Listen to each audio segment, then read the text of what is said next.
সুবহানাল্লাযী আসরা বিআবদিহি লাইলাম মিনাল মাসজিদিল হারামি ইলাল মাসজিদিল আকসা। পুত পবিত্রতা বর্ণনা করছি ওই রবের, ওই সত্তার। আল্লাযী আসরা বিআবদিহি লাইলাম মিনাল মাসজিদিল হারামি ইলাল মাসজিদিল আকসা, যিনি তার বান্দাকে রাতের বেলা ভ্রমণ করিয়েছেন মসজিদে হারাম থেকে মসজিদে আকসা পর্যন্ত। আল্লাযী বারাকনা হাওলা, যেই মসজিদে আকসার চারপাশটাকে আমি বরকতময় বানিয়েছি।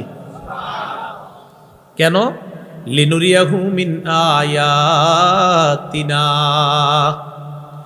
যেন আমি আমার নবীরে আমার নিদর্শন দেখাইতে পারি। এই নিদর্শন দেখানোর জন্য মসজিদে হারাম থেকে বাইতুল মুকাদ্দাস পর্যন্ত আল্লাহ রাত্রিকালীন তার নবীকে ভ্রমণ করিয়ে কুদরতিভাবে দ্রুত পৌঁছার ব্যবস্থা করছে।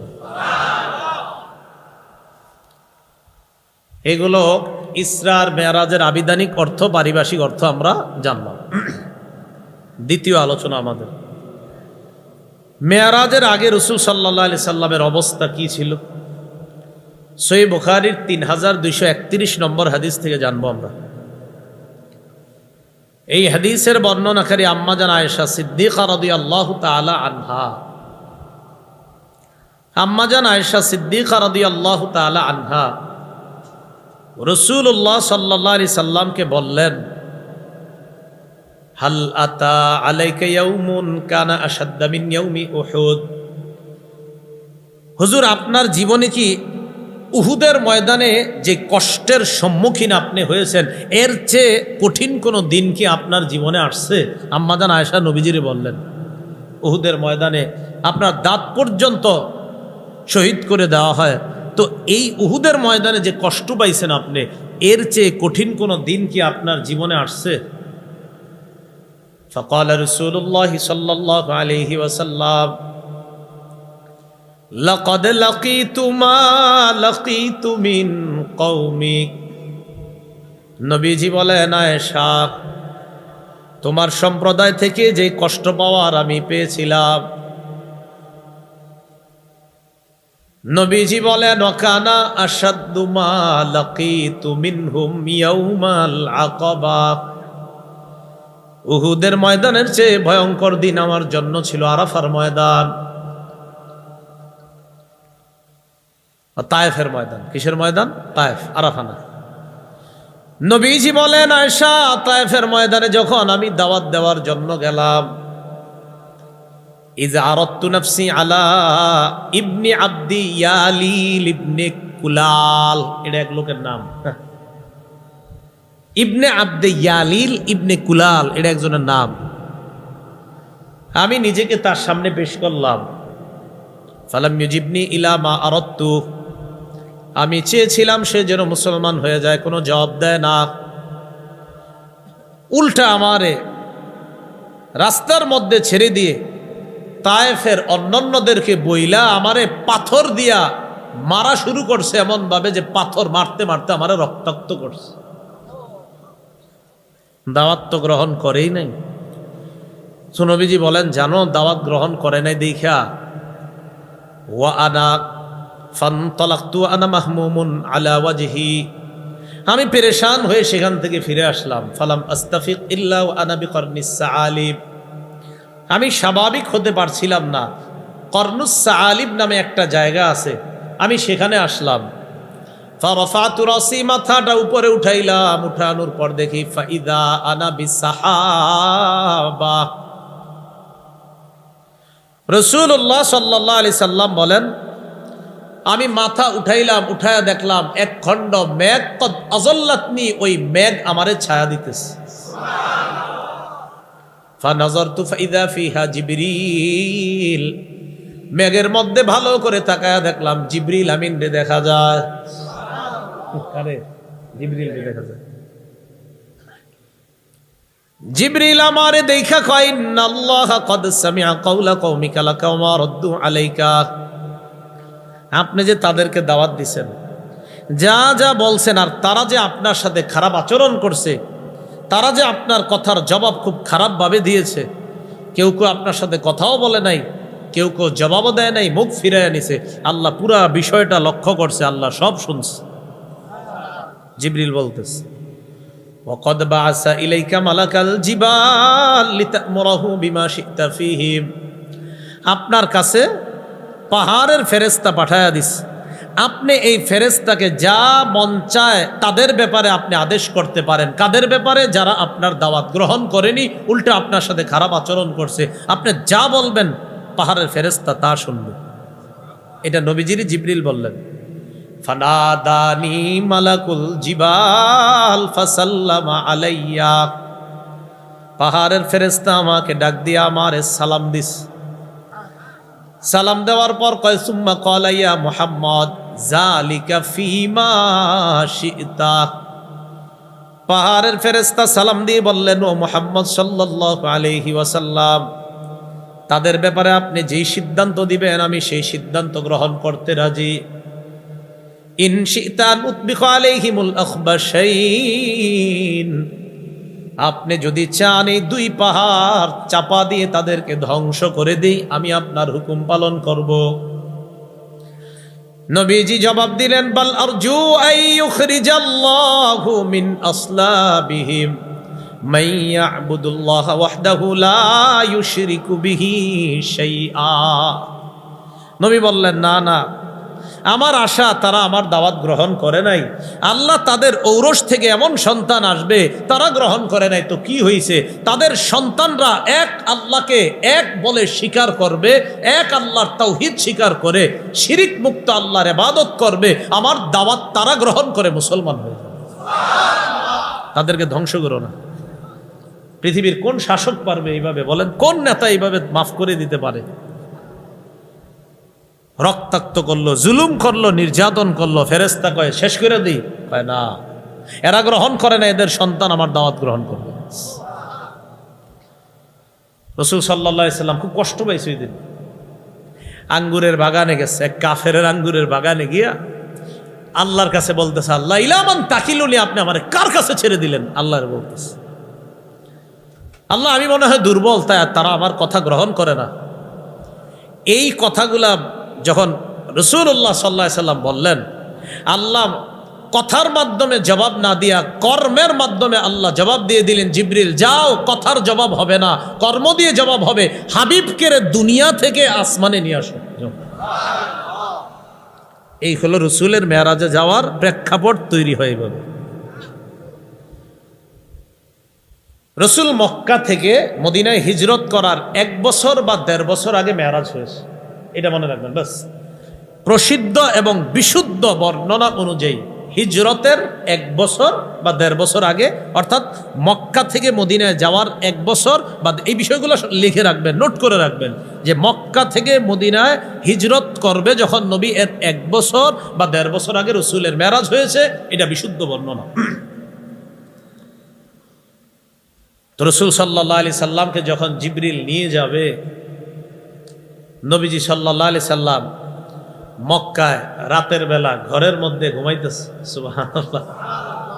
সহিহ বুখারীর বর্ণনা 349 নম্বর হাদিস, এত বড় হাদিস, অনেক বড় হাদিস বুখারীর। তবে আমি আপনাদেরকে এখন বুখারীর বর্ণনা, মুসলিম শরীফের বর্ণনা শোনাবো, বাকি আগে বুখারীর বর্ণনাটা শুনে নেন। বুখারীর সামান্য একটু বর্ণনা শুনি। 349 নম্বর হাদিসের অংশ বিশেষে নবীজি সাল্লাল্লাহু আলাইহি সাল্লামের সাহাবী আনাস বলেন, কানা আবু যাররিন রাদিয়াল্লাহু তাআলা আনহু ইউহাদ্দিস, আবু যার গিফারি রাদিয়াল্লাহু তাআলা আনহু বর্ণনা করেন, আন্না রাসূলুল্লাহ সাল্লাল্লাহু আলাইহি ওয়াসাল্লাম قال ففرج عن سقف بيتي وانا بمكة, আমি মক্কায় রাতের বেলা ঘুমাই, যেই ঘরে ঘুমাই ওই ঘরের ছাদ ফাঁকা করা হয়েছে। হঠাৎ দেখি ছাদ ফাঁকা, কি ঘটনা, কি ছাদ ফাঁকা হইল? মুহাদ্দিসিনে কেরাম লেখেন, ছাদ ফাঁকা হওয়া কি দরকার? কেন জিবরিল আমিন কি ছাদ ছাড়া আওয়ার জায়গা ছিল না? তো ছাদ দিয়ে কেন আসলো? মুহাদ্দিসিনে কেরাম লেখেন যে ছাদ ফাঁকা করে জিবরিল আজকে আসার অর্থ হলো এই যে নবী যেন প্রথমেই বুঝতে পারে আজকে অন্যরকম কিছু ঘটতে যাইতেছে, তাই জিবরাইল অন্য জায়গা দিয়ে না এসে আজকে ছাদ দিয়ে আসছে। নবী বুঝতে পারে যে আলাদা কিছু ঘটবে। আজ কি ঘটবে? যে এখন ছাদ ফাঁকা হয়েছে, একটু পরে আসমান ফাঁকা হয়ে আপনি যাবেন। আসমান তো আর ফাঁকা হবে না, আসমানের দরজা খোলা হবে। দেখেন আসতেছে বর্ণনা আমাদের। রাসূল সাল্লাল্লাহু আলাইহি সাল্লাম বলেন, আমি দেখলাম ছাদ, মানে আমি ঘরে শোয়া মক্কায়, তো ছাদ ফাঁকা হলো। ফানাজালা জিবরিল, জিবরিল ওই ছাদের যে ফাঁকাটা ওই দিক দিয়ে নামছে। নামার পর ফাফারাজা সদরি, বর্ণনা আছে, আমার ঘর থেকে ঘুম থেকে উঠাইছি, উঠায় বাইরে নিয়ে গেছে, নিয়ে যায় কাবা চত্বরে হাতিমে কাবার পাশে আমারে বসাইছে। ফাফারাজা সদরি, আমার বুকটা ছিদ্র করছে, আমার বক্ষ বিদীর্ণ করছে, করার পর ফাগসালাহু বিমাই জমজম, জমজমের পানি দিয়ে আমার বুকটা ধুইছে। জমজমের পানি পান করেননি? হাজী সাহেবরা কিছু আনলে এটা বেশি নেবেন। কোনটা? জমজমের পানি। সবাই খালি কয় কি আনছো? পানি খেজুর দিলে খুশি হয় না, এটা দিলে বেশি খুশি হইবে। জমজমের পানি যেই দিবে নিয়ে নেবেন, এটা বরকতি।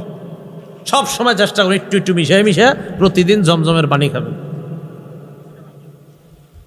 তো রাসূলুল্লাহ সাল্লাল্লাহু আলাইহি সাল্লাম তিনি বলেন, বুক ছিদ্র করার পর জমজমের পানি দিয়ে পুরাটা ওয়াশ করছে, করার পর সুম্মা জাআ বি তাসতিম মিন যাহাবিন মুমতালিইন হিকমাতাও ওয়া ঈমানা, এরপর স্বর্ণের একটা পাত্র আনা হলো, স্বর্ণের পাত্রের মধ্যে ঈমান আর হিকমতে ভরা। কইবেন হুজুর এটা দেখতে কেমন? এই জাতীয় প্রশ্ন করেন না। জ্বর মাপা যেহেতু যায়, ওইটাও মাপা যায়। জ্বর মাপে না? দেখিনি। জ্বরটা কি দেখা যায়? কিন্তু এরপরে বিশ্বাস করি 102 103, ঠিক না? এখন কইবেন ঈমান হিকমত কেমন? আল্লাহ নবী দেখছে যেমন। ঈমান আর হিকমতে পরিপূর্ণ স্বর্ণের একটা পাত্র আনছে, আনার পর নবীজি বলেন, ওই যে জমজমের পানি দ্বারা ধৌত করার পর ফাআফরাগাহু ফি সদরি, ঈমান আর হিকমতটা আমার ওই বুকের মধ্যে রেখে দিছে। সুম্মা আতবাকা, এরপর বুকটা আবার লাগায় দিছে। ডাক্তাররা ওপেন হার্ট সার্জারির গবেষণা কোত্থেকে পেয়েছে? এখান থেকে। সুবহানাল্লাহ। এবার আমরা মেরাজের পুরা ঘটনাটা শুনবো মুসলিম শরীফের 300 নম্বর হাদিস থেকে। মুসলিম শরীফের 300 নম্বর। এই 300 নম্বরটা আপনাদের পকেটের মোবাইলের সিরিয়াল অনুযায়ী, আর আমগো মাদ্রাসার পাঠ্যপুস্তক অনুসারে 162 নম্বর হাদিস মুসলিম শরীফের। বড় টেনশন, আপনি কোটার নাম্বারও কম লাগে না, মিলায় আবার। এই মুসলিম শরীফের 300 নম্বর হাদিস আর আমাদের মাদ্রাসার পাঠ্যপুস্তক অনুসারে 162। তবে মনে রাখবেন, পুরো হাদিসটার মাঝে মাঝে আমরা অন্য জায়গা থেকেও কিছু হাদিস শুনবো, বাকি 300 নম্বর হাদিসটা হলো আমাদের মূল লম্বা হাদিস। রাসূলুল্লাহ সাল্লাল্লাহু আলাইহি সাল্লাম বলেন, তাহলে মনে রাখবেন, ছাদ ফাঁকা হলো, জিবরিল আমিন আসলেন, বুক বিদীর্ণ করলেন, জমজম কূপের পানি দ্বারা ধৌত করলেন, ঈমান আর হিকমত ভিতরে রাখলেন, বুকটা এবার আবার আগের মতো করলেন। এই হলো নবীজির অবস্থা। এবার নবীজি সাল্লাল্লাহু আলাইহি সাল্লাম বলেন, উতীতু বিল বুরাক, আমার কাছে একটা বোরাক নামে প্রাণী নিয়ে আসা হলো। কি নাম? ওয়া হুয়া দাব্বাতুন আবিয়াদ। বোরাকটার দিকে তাকায় দেখি এটা সাদা একটা প্রাণী, তাওয়ীলুন, লম্বা, ফাওকাল হিমার ওয়া দুনাল বাগ, গাধার চেয়ে একটু বড়, খচ্চরের চেয়ে একটু ছোট, এমন টাইপের একটা প্রাণী, সাদা লম্বা, যেটা গাধার চেয়ে বড়, খচ্চরের চেয়ে ছোট, এমন একটা প্রাণী যাকে বোরাক বলা হয়, এটা আমার সামনে আনা হলো। আলেম ছাড়া অন্যরা বলেন, প্রাণীটা কার চেয়ে বড়? গাধা। কার চেয়ে ছোট? দেখতে সাদা। বোরাক কোত্থেকে আসছে? বোরাক এটা বারকুন থেকে আসছে। বারকুন মানে হলো বিদ্যুৎ। বিদ্যুতের গতি যেমন কঠিন গতিতে বিদ্যুৎ চলে, সেখান থেকে বোরাক আসছে। বোরাক বিদ্যুতের চেয়ে আরো দ্রুত গতিতে চলে, এর নাম বোরাক। তো রাসূলুল্লাহ সাল্লাল্লাহু আলাইহি সাল্লাম বলেন, এটা কেমন জানো? ইয়াদউ হাফিরাহু ইনদা মুনতাহা তারফিহি, এটার দৃষ্টির সীমানা যেখানে গিয়ে পড়বে, এক লাফে সেখানে যাবে। সুবহানাল্লাহ। বোরাক। এই ব্যাপারে তিরমিজি শরীফের একটা হাদিস শুনি। মুসলিম শরীফের হাদিস কিন্তু শেষ হয়নি, আমরা আবার আসতেছি। 300 নম্বর হাদিসের একটু অংশ জানলাম, আবার আসতেছি। তিরমিজি শরীফের 3131 মানে 3131 নম্বর হাদিসের বর্ণনা। আনাস রাদিয়াল্লাহু তাআলা আনহুর বর্ণনা, তিনি বলেন আন্না রাসূলুল্লাহ সাল্লাল্লাহু আলাইহি ওয়াসাল্লাম উতিয়া বিল বুরাক, রাসূলুল্লাহ সাল্লাল্লাহু আলাইহি সাল্লামের কাছে বোরাক আনা হলো। এই বোরাক নবীজির সামনে যখন আনা হয় কেমন ছিল, কয় মুল জামান মুসরাজা, জিন পোষ পরিহিত আর লাগাম বাঁধা। জিন পোষ বুঝেন, যেটা বসবে আর কি উপরে, জিন পোষ পরিহিত আর লাগাম বাঁধা, এরকম অবস্থায় আছে। বোরাক নবীর সামনে দাঁড়ায়া ফাস্তাসআবা আলাইহি, বোরাকের উপর যে নবী উঠবে ওঠাটা কষ্টসাধ্য করে ফেলছে, বোরাক স্থির হচ্ছে না। ফাকালা লাহু জিবরিল, জিবরিল বোরাককে বলল, আবি মুহাম্মাদিন তাফআলু হাদা মা রাকিবাকা আহাদুন আকরামু আলাল্লাহি মিনহু। বোরাক, তুমি কি নবীর সাথে এমন করবা? তিনি কিন্তু অন্য কেউ নয়, তার নাম হলো মুহাম্মদ সাল্লাল্লাহু আলাইহি ওয়াসাল্লাম। মনে রাখবা, আল্লাহর সৃষ্টির মাঝে তার চেয়ে সম্মানিত কেউ তোমার পিঠে চড়ে নাই। মা রাকিবাকা আহাদুন, কেউ তোমার পিঠে চড়ে নাই। আকরামু আলাল্লাহি মিনহু, আল্লাহর কাছে অধিক সম্মানিত তার চেয়ে আর কেউ নাই। মনে রাখবা, আল্লাহর কাছে সবচেয়ে সম্মানিত মানুষটি যিনি, তিনি মুহাম্মদ সাল্লাল্লাহু আলাইহি সাল্লাম, তার চেয়ে শ্রেষ্ঠ কেউ তোমার পিঠে চড়ে নাই, এটা তুমি মনে রাখবা। রাসূল কয়, জিবরিল এটা বলার পর ফারফাদ্দা আরাকা, বোরাক তখন মানে রাসূলের এই কথা শুই না বোরাক ঘর্মাক্ত হয়ে গেছে শরীরে, বোরাকের শরীর ঘামায়া গেছে, যে আমি কার সামনে এতক্ষণ লাফালাফি করলাম, শরীর ঘামায়া গেছে। এলো তিরমিজির বর্ণনা। এবার আবার মুসলিম শরীফের বর্ণনায় চলে আসে, বোরাক সামনে নবীজির, ওই যে 300 নম্বর হাদিস। فقال رسول الله صلى الله عليه وسلم ركبته حتى أتيت بيت المقدس, আমি বোরাকে চললাম, চলার পর বাইতুল মুকাদ্দাস পর্যন্ত আসলাম। আলেম ছাড়া অন্যরা জবাব দেন, বাইতুল্লাহ থেকে বাইতুল মুকাদ্দাস পর্যন্ত ভ্রমণকে কি বলা হয়? মাশাআল্লাহ মাশাআল্লাহ, ভালো ছাত্র সব, ইসরা। নবীজি বলেন, রকিবতুহু হাত্তা আতাইতু বাইতুল মাকদিস, আমি বোরাকে চড়লাম, চড়ার পর বাইতুল মুকাদ্দাসে পৌঁছলাম। ফারাবাতুহু বিল হালকাতিল্লাতি কানা ইয়ারবিতু বিহিল আম্বিয়া, ওই খুঁটিটার মধ্যে আমি আমার বোরাকটাকে বাঁধলাম। সাধারণত নবীগণ ভ্রমণ করার পর এই মসজিদে যখন আসতেন তখন তারা তাদের বাহনটা যেই খুঁটির মধ্যে বাঁধতেন, আমিও আমার বোরাক ওই খুঁটির মধ্যে বাঁধলাম। নবীরা এই বাইতুল মুকাদ্দাসে আসতেন তো তারা একটা খুঁটির মধ্যে তাদের বাহনটা বাঁধতেন। নবীজি বলেন, আমিও বোরাকটাকে ঠিক ওই খুঁটির সাথেই বাঁধলাম যেই খুঁটিতে অন্যান্য নবীগণ তাদের বাহন বাঁধত। তো বাঁধার পর ফাদাখালতুল মাসজিদা, মসজিদে প্রবেশ করলাম। ফাসাল্লাইতু ফীহি রাকাতাইন, 2 রাকাত সালাত আদায় করলাম। অন্য বর্ণনায় সমস্ত নবীদেরকে সেখানে উপস্থিত করা হয়েছে, আর আমার নবীর পিছনে সবাই 2 রাকাত সালাতুন নফল সালাত আদায় করছে। সুবহানাল্লাহ। রাসূলুল্লাহ সাল্লাল্লাহু আলাইহি সাল্লাম বলে, নামাজ আদায় করার পর সুম্মা খরজতু, আমি বাইতুল মুকাদ্দাস থেকে বের হলাম।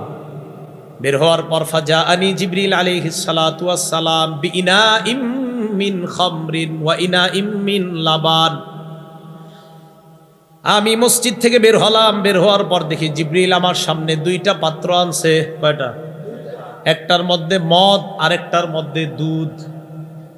একটা মদ আর একটা দুধ। ফাখাসতুল লাবানা, আমি দুধের পাত্র নিলাম, নেওয়ার পর পান করলাম। জিবরিল আমিন আমাকে বললেন, ইখতারতাল ফিতরাতা, আপনি সঠিকটা গ্রহণ করেছেন। এই বর্ণনায় জানলাম নবীজি সাল্লাল্লাহু আলাইহি সাল্লাম দুধ আর মদের মধ্যে কোনটা গ্রহণ করছেন? দুধ। বুখারীর বর্ণনায় আসছে 349 নম্বর হাদিসে, বুখারীর 4709 নম্বর হাদিসে আসছে, আবু হুরায়রা রাদিয়াল্লাহু তাআলা আনহু বলেন, উতিয়া রাসূলুল্লাহ সাল্লাল্লাহু আলাইহি সাল্লাম লাইলাতা উসরিয়া বিহি বিকাদাহাইন মিন লাবানিন ওয়া খামরিন নবীরে যেই রাতে বাইতুল মুকাদ্দাসে নিয়ে যাওয়া হয় সেই রাতে দুইটা পাত্র দেওয়া হয়েছে, একটা মদের আর একটা দুধের।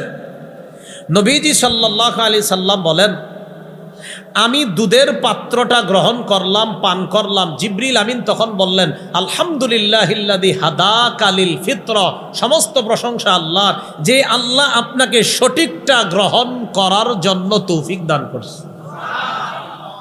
জিবরিল কয়, হাবিব লাউ আখাস্তাল খামর, আপনি যদি দুধ না গ্রহণ করে মদ গ্রহণ করতেন, লাগাওয়াত উম্মাতুকা, আপনার সব উম্মত পথভ্রষ্ট হয়ে যেত। আপনি সঠিকটা গ্রহণ করছেন।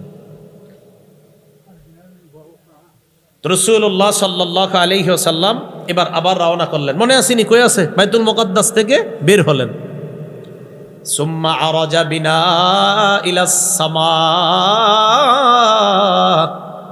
আল্লাহ নবী বলেন, আমাকে প্রথম আসমান পর্যন্ত নিয়ে যায়। প্রথম আসমানের কাছে যাওয়ার পর ফাস্তাফতাহা জিবরিল, জিবরিল আসমানের দরজা খোলার অনুমতি চায়। জিবরিল দরজা খোলার অনুমতি চায়। বড় ফেরেশতার নাম কি? তো তিনি আবার আরেকজনের কাছে অনুমতি কেন চায়? খুব ভালো করে বুঝবেন। ফেরেশতা আর নবী বলেন, সব মানুষ বলেন, সবার চেয়ে শ্রেষ্ঠ কে? মুহাম্মদ সাল্লাল্লাহু আলাইহি সাল্লাম। তাহলে সবার চেয়ে শ্রেষ্ঠ ফেরেশতা জিবরিল, আবার তার চেয়ে শ্রেষ্ঠ মুহাম্মদ সাল্লাল্লাহু আলাইহি সাল্লাম। এমন এক নবীরই নিয়ে জিবরিল গেছে, যাওয়ার পর জিবরিল অনুমতি চাইতেছে। এই জায়গাটা মনে রাখেন, গুরুত্বপূর্ণ কথা আছে এখানে, যে জিবরিল বড় ফেরেশতা হওয়ার পরেও অনুমতি চাইতেছে। ফাস্তাফতাহা জিবরিল, জিবরিল আসমান খোলার অনুমতি চাইলেন। ফাকিলা, আসমানের দারোগা পক্ষ থেকে বলা হলো, মান হাজা, কে তুমি? ক্বালা জিবরিল, জিবরিল জবাব দেয়, আমি জিবরিল। প্রথম আসমানের দারোগা ফেরেশতার নাম ইসমাইল, কিনা? তো তিনি বললেন, কে? কয় জিবরিল। তো জিবরিল আমিনকে এবার ওই প্রথম আসমানের যিনি দরজা খুলছে তিনি বলতেছে, ওয়ামান মাআকা, আপনার সাথে কে? ক্বালা মুহাম্মাদুন সাল্লাল্লাহু আলাইহি ওয়াসাল্লাম, আমার সাথে আসমান জমিন, এই জগৎ ওই জগৎ, যত জগৎ আছে সব জগতে আল্লাহর পরে যিনি শ্রেষ্ঠ তিনি আমার সাথে আছে, মুহাম্মদ সাল্লাল্লাহু আলাইহি ওয়াসাল্লাম। এবার দেখেন কি কয় ফেরেশতা, কদ বুইসা ইলাইহি, আপনারা কি তাকে আনতে বলা হয়েছে? দেখেন কি কয়, আপনাকে কি বলা হয়েছে তাকে আনতে? জিবরিল আমিন জবাব দেয়, বুইসা ইলাইহি, হ্যাঁ তাকে আনার জন্য আমাকে পাঠানো হয়েছে, তাই আমি তাকে নিয়ে এসেছি। ফাফুতিহা লানা, আল্লাহ নবী বলেন, আমাদের জন্য প্রথম আসমানের দরজা খুলে দেওয়া হলো। এবার মূল আলোচনা শুনেন এই জায়গা থেকে। জিবরিল সবচেয়ে বড় ফেরেশতা, আমাদের নবী আল্লাহর পরে সবচেয়ে শ্রেষ্ঠ। এর পরেও দেখেন ভদ্রতা কাকে বলা হয়, যে আমি যত বড় হই না কেন আরেকজনের বাসায় গেলে অনুমতি নিয়ে তার বাসায় প্রবেশ করা, এটা হলো ভদ্রতা। এখান থেকে এটা শিখেছি যে জিবরিল আমিন সবচেয়ে বড় ফেরেশতা, এরপরও ভদ্রতা, অনুমতি চাচ্ছে আমি ঢুকবো। রসুল সবচেয়ে শ্রেষ্ঠ, তার জন্য অনুমতি চাওয়া হচ্ছে। এটা আমাদেরকে আদব শিক্ষা দিচ্ছে। শোনো, তোমরা কোথাও গেলে এটা ভদ্রতা মনে রাখবা, তুমি যত বড় হও আরেকজনের বাসায় গেলা আর তুমি বড় হতে পারো, কিন্তু ভদ্রতা হলো অনুমতি চাওয়া। ঠিক আছে না কথা? এটা অনুমতি চাওয়া। রাসূলুল্লাহ সাল্লাল্লাহু আলাইহি সাল্লাম বলেন, প্রথম আসমানে গেলাম, ফাইদা আনা বি আদম, গিয়ে দেখি আব্বা আদম নবী। ফারহাবা বি ওয়া দাআলি বিখাইর, আদম নবী আমারে স্বাগত জানাইছে, মারহাবান বলে আমারে স্বাগত জানাইছে। আমার ছেলে আসছে, সুবহানাল্লাহ। ওয়া দাআলি বিখাইরিন, আমার জন্য কল্যাণের দোয়া করছে। কিসের দোয়া? কল্যাণের দোয়া করছে। তাহলে মুসলিম শরীফের 300 নম্বর হাদিস শুনতেছি। এই জায়গা থেকে আবার বুখারীর 349 নম্বর হাদিসের একটু অংশ শুনে আস। আমি বললাম জিবরিলকে, মান হাদা, জিবরিল এটাকে? জিবরিল আমিন জবাব দেয়, হাদা আদম, ইনি হলেন আদম। ওয়া হাযিহিল আসবিদাতু আন ইয়ামিনিহি ওয়া আন শিমালিহি নাসামু বানি, আদম নবীর ডানে এবং বামে যাদেরকে আপনি দেখছেন এরা হলো আদম নবীর সন্তান। একবার ডানে তাকায়, একবার বামে তাকায় আদম নবী। তো দেখে ডানে অনেক মানুষ দেখা যায়, বামে অনেক মানুষ দেখা যায়। তো নবীজি জিজ্ঞাসা করলেন এগুলো কি? জিবরিল আমিন কয় হাদিহিল আসফিদাতু আন ইয়ামিনিহি ওয়া আন শিমালিহি নাসামু বানিহি, এটা হলো আদম, তার ডানে আর বামে এগুলো তার সন্তান। তো এবার জিবরিল আমিন নবীজিকে বলে ফাআহলুল ইয়ামিনি মিনহুম আহলুল জান্নাহ, আদম নবীর ডান পাশে যারা তারা হলো জান্নাতি, তারা ওয়াল আসবিদাতুল্লাতি আন শিমালিহি আহলুন নার, আদম নবীর বাম পাশে যাদেরকে দেখতেছেন এরা হলো জাহান্নামী। ফাইদা নাযরা, আদম নবী যখন ডান পাশে তাকায় দহিকা হাসে, সুবহানাল্লাহ। ওয়া ইযা নাযরা কিবালা শিমালিহি বাকা, আদম নবী যখন বাম পাশে তাকায় কান্না করে। ডান পাশে তাকাইলে হাসে, আমার এই সন্তানগুলা জান্নাতি, বাম পাশে তাকাইলে কান্না করে, আহারে এগুলা জাহান্নামী। আল্লাহ আমাদেরকে আব্বা জানের ডান পাশে যারা আছে তাদের অন্তর্ভুক্ত বানায় দিন। আল্লাহ আমাদের সকলকে আপনি জান্নাতি বানায় দিন। রাসূলুল্লাহ সাল্লাল্লাহু আলাইহি সাল্লাম বলেন আদম আলাইহিস সালাতু ওয়াস সালামের সাথে সাক্ষাৎ করলাম, আবার রওনা করলাম উপরে, প্রথম আসমান শেষ, এবার দ্বিতীয় আসমানে রওনা করলাম। সুম্মা আরাজা বিনা ইলাস সামাইস সানিয়া ফাস্তাফতাহা জিবরিল আলাইহিস সালাতু ওয়াস সালাম, দ্বিতীয় আসমানের কাছে গেলাম, জিবরিল আমিন দ্বিতীয় আসমানের ফেরেশতার কাছে অনুমতি চায়। ফাকিলা মান হাদা, জিজ্ঞাসা করা হলো কে? জিবরিল আমিন জবাব দেয় আমি জিবরিল। কিলা ওয়া মান মাআকা, প্রশ্ন করা হয় আপনার সাথে কে? জিবরিল আমিন জবাব দেয় মুহাম্মাদুন সাল্লাল্লাহু আলাইহি ওয়াসাল্লাম, আমার সাথে মুহাম্মদ সাল্লাল্লাহু আলাইহি ওয়াসাল্লাম। প্রশ্ন করা হয় ওয়া কদ বুইসা ইলাইহি, তাকে আনার জন্য কি আপনাকে পাঠানো হয়েছে? জিবরিল আমিন জবাব দেয় বুইসা ইলাইহি, হ্যাঁ পাঠানো হয়েছে। ফাফুতিহা লানা, দ্বিতীয় আসমানের দরজাটা খুলে দেওয়া হয়। আমি দ্বিতীয় আসমানে গেলাম, যাওয়ার পর ফাইদা আনা বিইবনাইল খালা, আমি এমন দুইজনের সাথে সাক্ষাৎ করলাম, এমন দুইজনকে দেখলাম যেই দুইজন সম্পর্কে খালাতো ভাই। কি ভাই সম্পর্কে? খালাতো ভাই।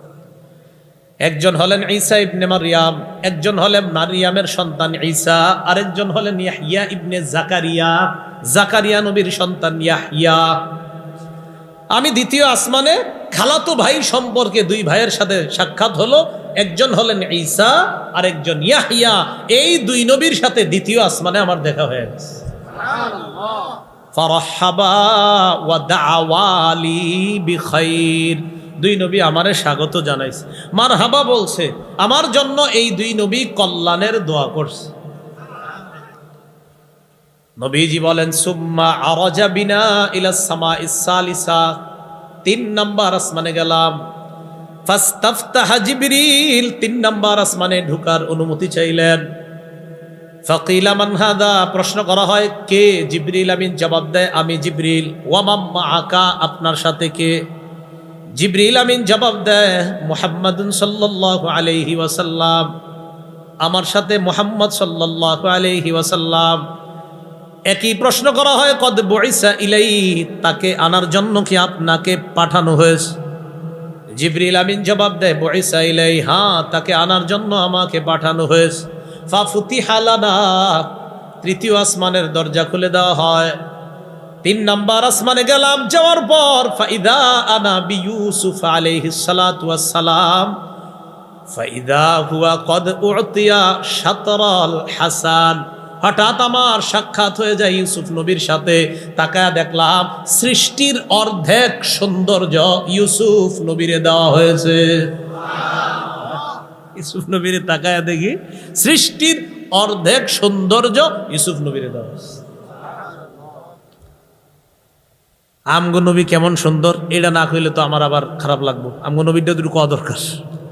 আমাদের নবীজি কেমন সুন্দর, সহিহ বুখারীর হাদিস থেকে জানি। সহিহ বুখারীর বর্ণনা 3552 নম্বর হাদিস। বারা ইবনে আযিব রাদিয়াল্লাহু তাআলা আনহুর বর্ণনা, তাকে জিজ্ঞাসা করা হলো আকানা ওয়াজহু রাসূলিল্লাহ সাল্লাল্লাহু আলাইহি সাল্লাম মিসলা সাইফ, রাসূলুল্লাহ সাল্লাল্লাহু আলাইহি সাল্লামের চেহারা মোবারকটা কি তরবারির মতো সুন্দর ছিল? তখন বারা ইবনে আযেব জবাব দিলেন, লা বাল মিসতাল কমার, না না, বরং চাঁদের মতো সুন্দর ছিল।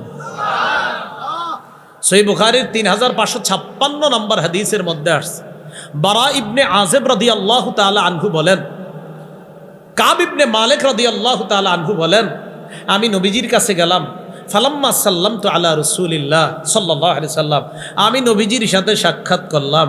সাক্ষাৎ করার পর ওয়া হুয়া ইয়াবরুকু ওয়াজহুহু মিনাস সুরুর, তাকায় দেখলাম নবীজির চেহারা মোবারকটা আনন্দে ঝলঝল করতেছে।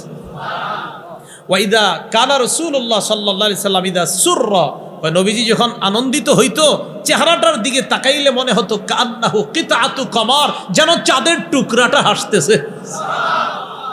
নবীজির সৌন্দর্যতার অবস্থা।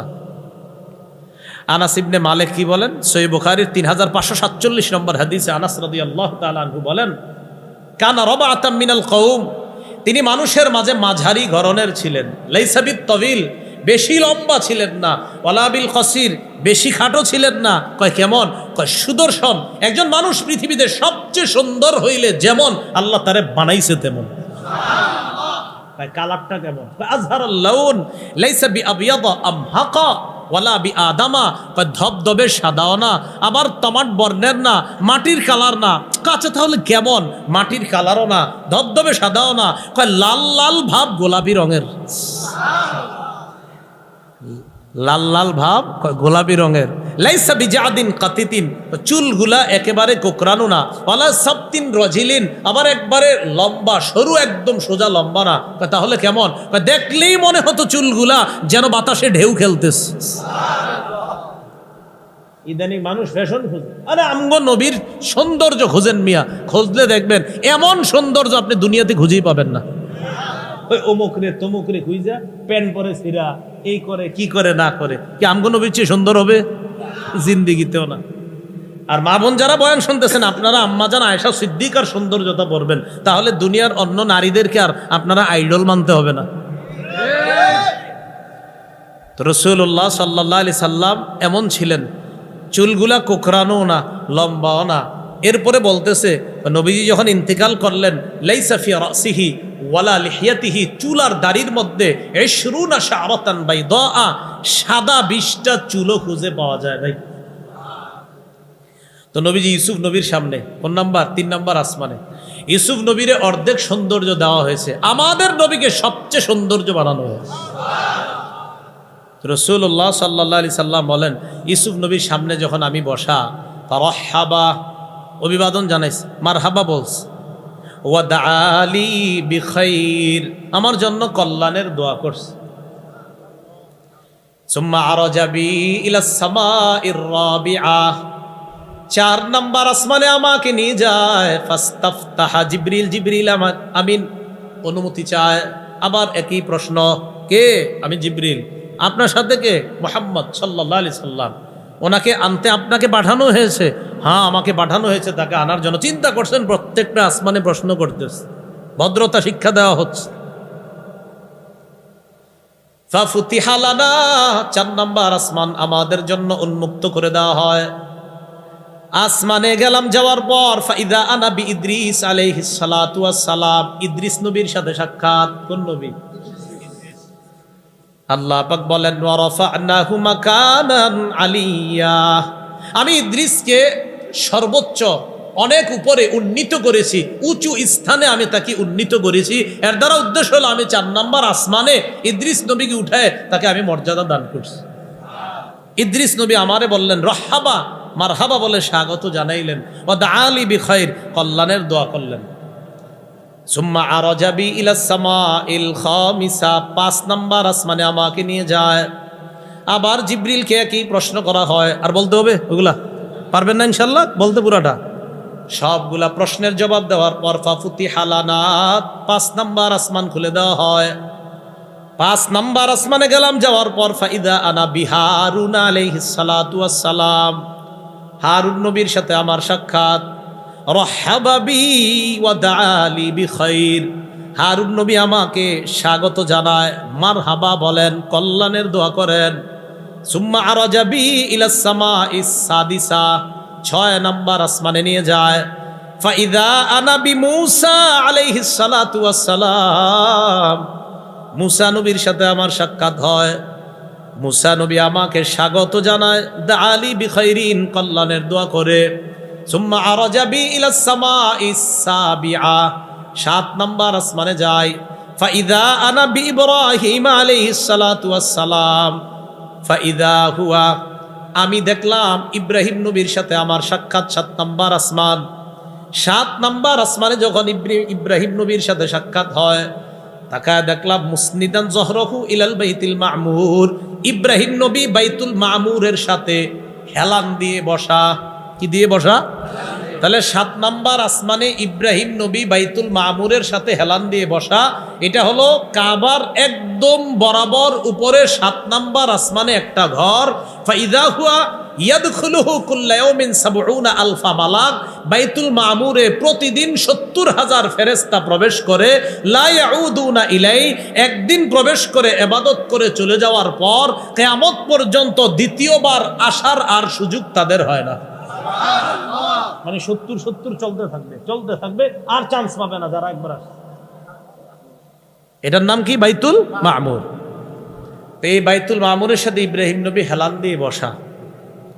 ইব্রাহিম আলাইহিস সালাতু ওয়াস সালামের সাথে সাক্ষাৎ যখন হয়েছে, এই জায়গায় একটা বর্ণনা শুনি, তিরমিজি শরীফের 3642 নম্বর হাদিস।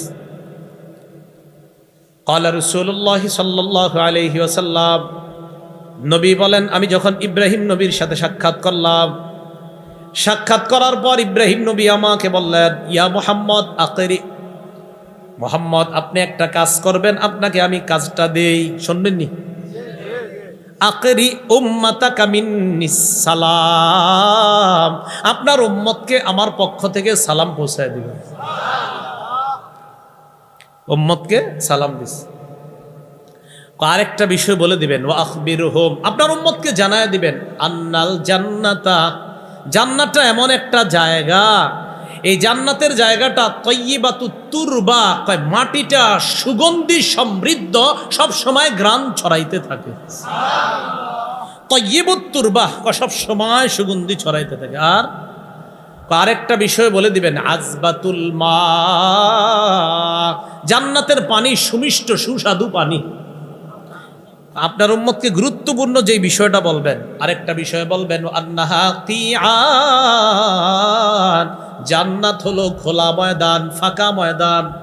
জান্নাত তো আমরা গিয়ে থাকবো কি ফাঁকা ময়দানে? লাগবে না কিছু, বাড়িঘর লাগবে না। নবীজি বলেন, আপনার উম্মতকে জানায় দিবেন, আন্নাহা কিআন, জান্নাত হলো একটা সমতল ভূমি। ওয়া আন্না গিরাসাহা লা ইলাহা ইল্লাল্লাহ, নবী ইব্রাহিম বলেন, আপনার উম্মতকে জানায় দিবেন, জান্নাত হলো সমতল ভূমি, এই ভূমির মধ্যে আপনার উম্মতকে গাছ লাগাইতে বলবেন। আন্না গিরাসাহা, এই সমতল ভূমিতে তারা 4টা তাসবির মাধ্যমে গাছ লাগাইবে। সুবহানাল্লাহ, আলহামদুলিল্লাহ, লা ইলাহা ইল্লাল্লাহ, আল্লাহু আকবার। আম্মা উম্মতকে বলে দিবেন এই 4টা বাক্য বেশি বেশি পড়তে, আর সমতল ভূমিটা এই বাক্যের মাধ্যমে গাছ লাগায়া পরিপূর্ণ করতে। তাহলে জান্নাত মাটিটা সুগন্ধিযুক্ত, আর পানিটা সুমিষ্ট, ময়দানটা খালি। এটা সুবহানাল্লাহ, আলহামদুলিল্লাহ, লা ইলাহা ইল্লাল্লাহ, আল্লাহু আকবার, এগুলোর মাধ্যমে এটা সাজাইতে হবে। আল্লাহ আমাদেরকে এই তাসবিহাতগুলা বেশি আদায় করার তৌফিক দান করেন। ইব্রাহিম নবীর সাথে সাক্ষাতের পর আরেকটা বর্ণনায় আসছে, ইব্রাহিম আলাইহিস সালাতু ওয়াস সালামের আশেপাশে কিছু ছোট ছোট বাচ্চা। জিবরিল আমিনরে বললেন, এরা কারা? কয় যারা মারা গেছে এমন অবস্থায়, মা বাবা নিয়ত করছিল আলেম বানাবে, হাফেজ বানাবে, বানাইতে পারে না, আগে মারা গেছে।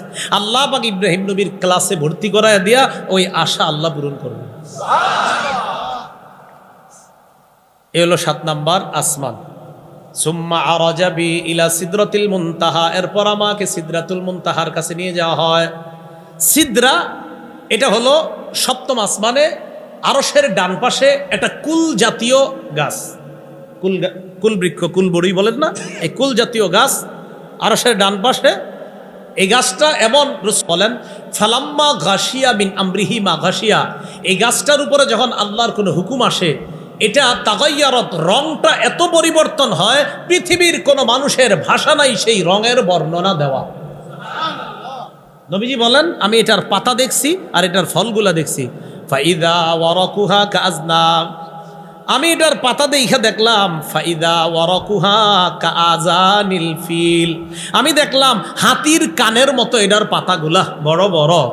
ওয়াসামারুহা কাল কিলাল, এটার ফলগুলা বিশাল বড় বড় ড্রাম্পের মতো, বিশাল বড় বড় মটকার মতো ফলগুলা।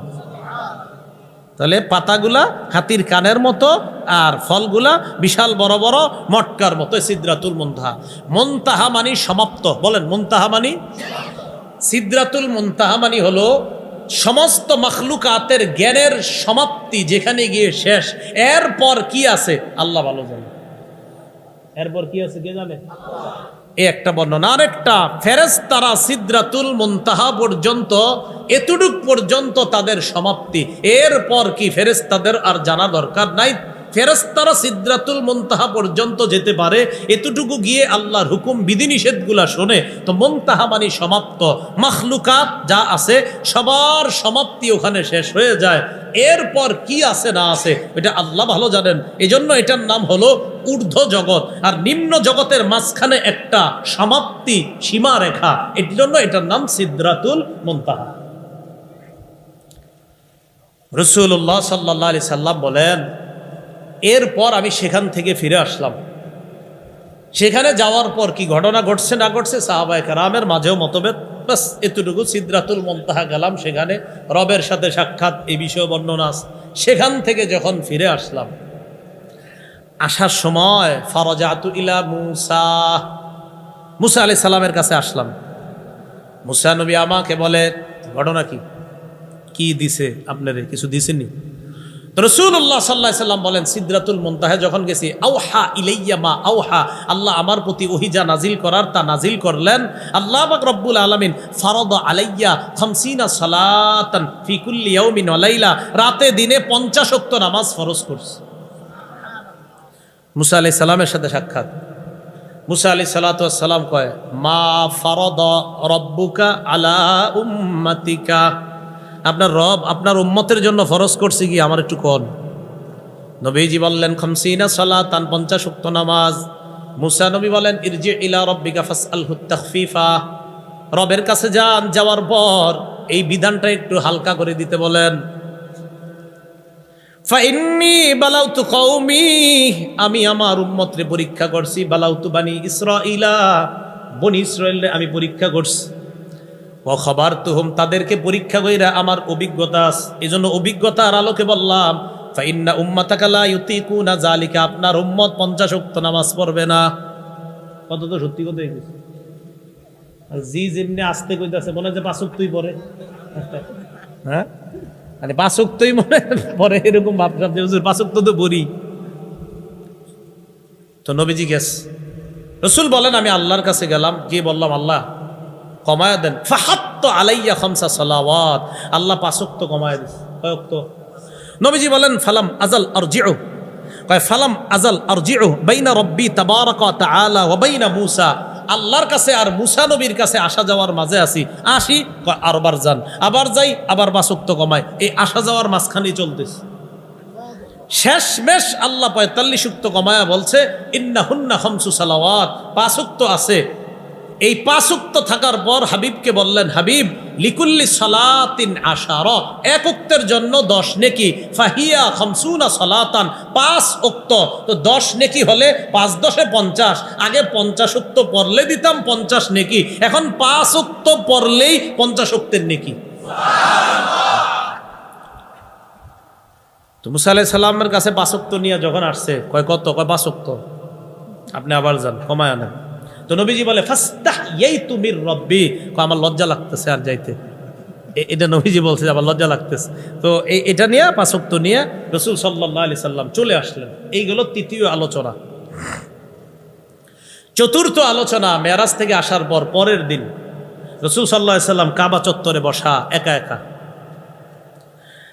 তাফসীর ইবনে কাসীরের মধ্যে আসছে রাসূল সাল্লাল্লাহু আলাইহি সাল্লাম কাবা চত্বরে বসা, ওহুয়া জালিসুন ওয়াজিমুন, ওয়াজিমুন মানে একা একা চুপচাপ বসা। আবু জাহেল আসছে, আইসা কয় হালমিন খবরিন, কি ব্যাপার মোহাম্মদ, কোনো সংবাদ টংবাদ আসেনি? নবীজি কয় গুরুত্বপূর্ণ সংবাদ আছে। কয় কি কি সংবাদ? কয় কাকা, গত রাতে তো এরকম আমারে এখান থেকে বাইতুল মুকাদ্দাস, সেখান থেকে রাতের মধ্যে সামান্য অংশে আল্লাহ পুরা 7 আসমান সিদরাতুল মুনতাহা সব ঘুরাইয়া জান্নাত জাহান্নাম আমারে দেখায় নিয়ে আসছে। আবু জাহেল কয় পাইয়া গেছি। আমারে যেটা বলছো তুমি কি সবাইরে বলতে পারবা? কি কইতাছে দেখেন, আতুখবিরুহুম বিমা আখবারতানি বিহি, আমারে যেটা বলছো সবাইরে ডাইকা আনলে বলতে পারবা? রাসূল সাল্লাল্লাহু আলাইহি সাল্লাম বললেন লাম, হ্যাঁ বলতে পারবো, সমস্যা নেই। আবু জাহেল ডাকলো হাইয়া মাশারা কুরাইশ, ও কুরাইশরা আসো আসো। ফাজতামাউ মিন আনদিয়াতিহিম, নেতা যা আছে সবাই আসছে। আসার পর নবীজিকে আবু জাহেল বলল আখবির কওমাকা বিমা আখবারতানি বিহি, আমারে একা একা সকালে যা বলছো এবার সম্প্রদায়কে সব বলো। রাসূল সাল্লাল্লাহু আলাইহি সাল্লাম বলা শুরু করলেন। ইতিমধ্যে আবু বকর সিদ্দিককে খবর দেওয়া হলো, আবু বকর, নবী এই কথা বলে তোমার নবী। কয় তাই নাকি? কয় হ্যাঁ। কয় আতুকাজ্জিবুনা আলাইহি, তোমরা কি এগুলো মিথ্যা প্রতিপন্ন করছো নবীরে? কয় হ্যাঁ, এগুলো তো মিথ্যা কথাই। কয় নবী কি এটা বলছে? কয় হ্যাঁ। কয় লাউ ক্বালাহু লা সাদাকা, যদি নবী বলে থাকে সত্য কথা বলছে। কি সুন্দর কথা, কয় লাউ ক্বালাহু লা সাদাকা, তিনি বলে থাকলে সত্য কথা। রাসূলুল্লাহ সাল্লাল্লাহু আলাইহি সাল্লাম যখন নাকি তারা সবাই মিলেমিশে ধরছে, এবার 5 নাম্বার আলোচনা। তারা কয়, এটা সহিহ বুখারীতে আছে 3886 নম্বর হাদিস, এই হাদিসের মধ্যে আসছে রাসূলুল্লাহ সাল্লাল্লাহু আলাইহি সাল্লাম বলেন লাম্মা কাজ্জাবাতনি কুরাইশ, কুরাইশরা যখন আমারে মিথ্যা প্রতিপন্ন করলো, কুমতু ফিল হিজর, মক্কার হিজির নামক একটা জায়গা আছে, এখানে আপনারা হজে গেলে বা উমরায় গেলে দেখবেন মুআল্লিমরা দেখায় দিবে যে এটা হিজির বলা হয়, এটা বলা হয়। সেখানে আমি দাঁড়াইলাম। দাঁড়ানোর পর আল্লাহর কাছে আমি চিন্তা করতে, আল্লাহ এখন আমি কি করবো? এরা আমারে বলতেছে নিদর্শন বলতে, আমি কি দেখছি? এরা কয় বাইতুল মুকাদ্দাস, কেমন আমারে বলতে বলে? রাসূলুল্লাহ সাল্লাল্লাহু আলাইহি সাল্লাম বলেন ফাজালাল্লাহু লি বাইতাল মাকদিস বা ফাজাল্লাল্লাহু লি বাইতাল মাকদিস, আল্লাহ বাইতুল মুকাদ্দাসটা আমার সামনে সরাসরি তুলে ধরছে।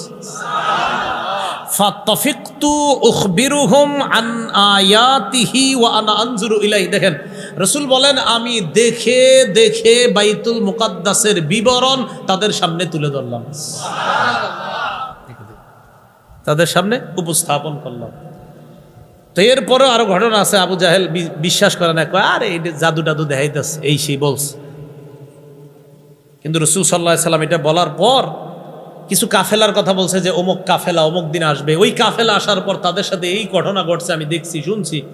আবু জাহেল আসার পর সবার সামনে জিজ্ঞাসা করেছিল, এবং রাসূল যে মেরাজ করছে এই সত্যতাও মিলছে, এবং অসংখ্য অগণিত মানুষ তাদের সাক্ষ্যের ভিত্তিতে মুসলমান হয়েছে।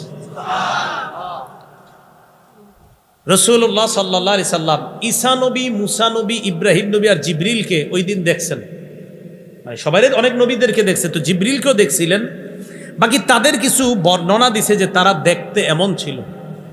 তিরমিজি শরীফের 3649 নম্বর হাদিস, এই হাদিসের মধ্যে আসছে রাসূলুল্লাহ সাল্লাল্লাহু আলাইহি সাল্লাম বলেন মেরাজের রাতে আমি যখন ভ্রমণে গেলাম,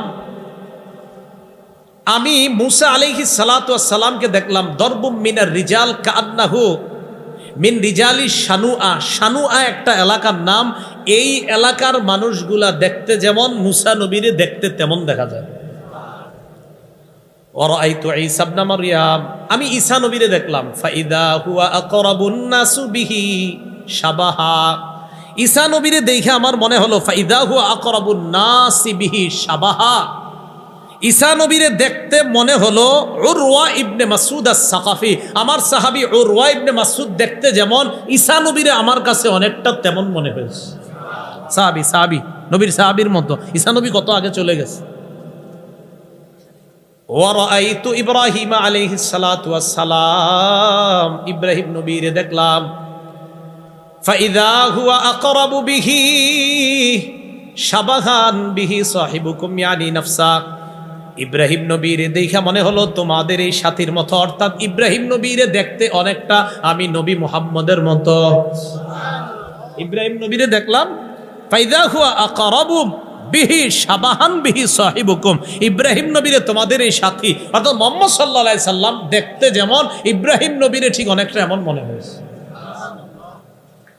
ওয়া রাআইতু জিবরিল আলাইহিস সালাতু ওয়াস সালাম, জিবরিলকে দেখলাম, ফাইদা হুয়া আকরাবু বিহি শাবাহান, জিবরিল আমিনকে দেখে আমার কাছে মনে হলো জিবরিল আমিন দেখতে ফাইদা হুয়া আকরাবু বিহি শাবাহান বিহি দিহিয়া ইবনে খলিফা আল কালবি, আমার সাহাবী দিহিয়া, এই দিহিয়া যারা আপনারা দাহিয়া হিসাবে চিনেন তার আরবি নামটা হলো দিহিয়া।